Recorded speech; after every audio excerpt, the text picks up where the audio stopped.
दोस्तों, आज हम आपको इस पोस्ट के माध्यम से बताएंगे कि प्रभु श्री राम के जन्म की पौराणिक कथा। रामायण और रामचरितमानस हमारे पवित्र ग्रंथ हैं। तुलसीदास जी ने श्री राम को ईश्वर मानकर रामचरितमानस की रचना की है, किंतु आदिकवि वाल्मीकि ने अपने रामायण में श्री राम को मनुष्य ही माना है। तुलसीदास जी ने रामचरितमानस को राम के राज्याभिषेक के बाद समाप्त कर दिया है, वहीं आदिकवि श्री वाल्मीकि ने अपने रामायण में कथा को आगे श्री राम के महाप्रयाण तक वर्णित किया है। महाराजा दशरथ ने पुत्र प्राप्ति हेतु यज्ञ आरंभ करने की ठानी। महाराज की आज्ञानुसार श्यामकर्ण घोड़ा चतुरंगिनी सेना के साथ छुड़वा दिया गया। महाराज दशरथ ने समस्त मनस्वी, तपस्वी, विद्वान ऋषि मुनियों तथा वेदविज्ञ प्रकांड पंडितों को यज्ञ संपन्न कराने के लिए बुलावा भेज दिया। निश्चित समय आने पर समस्त अभ्यागतों के साथ महाराज दशरथ अपने गुरु वशिष्ठ जी तथा अपने परम मित्र अंग देश के अधिपति लोकपाद के जामातारिंग ऋषि को लेकर यज्ञ मंडप में पधारे। इस प्रकार महान यज्ञ का विधिवत शुभारंभ किया गया।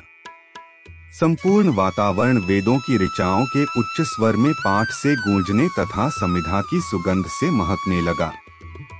समस्त पंडितों, ब्राह्मणों, ऋषियों आदि को यथोचित धन धान्य, गौ आदि भेंट करके सादर विदा करने के साथ यज्ञ की समाप्ति हुई। राजा दशरथ ने यज्ञ के प्रसाद चरा खीर को अपने महल में ले जाकर अपनी तीनों रानियों में वितरित कर दिया। प्रसाद ग्रहण करने के परिणामस्वरूप तीनों रानियों ने गर्भधारण किया।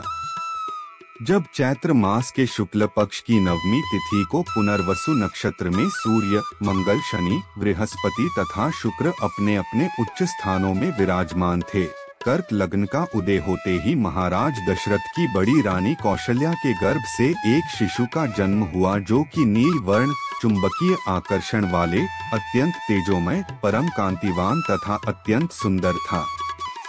उस शिशु को देखने वाले देखते रह जाते थे।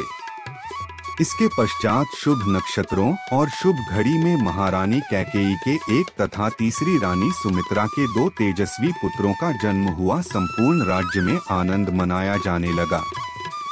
महाराज के 4 पुत्रों के जन्म के उल्लास में गंधर्व गान करने लगे और अप्सराएं नृत्य करने लगी। देवता अपने विमानों में बैठकर पुष्प वर्षा करने लगे।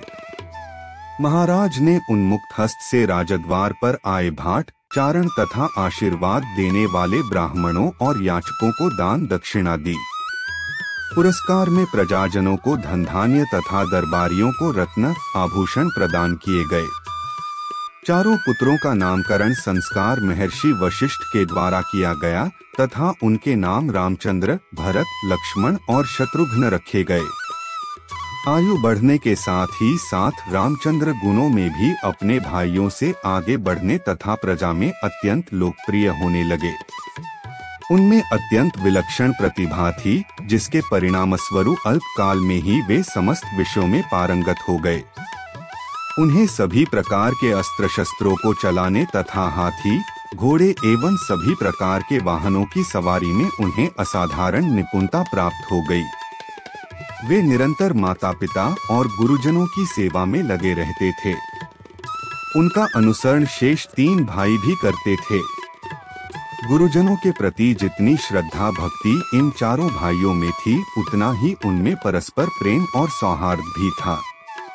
महाराज दशरथ का हृदय अपने चारों पुत्रों को देखकर गर्व और आनंद से भर उठता था।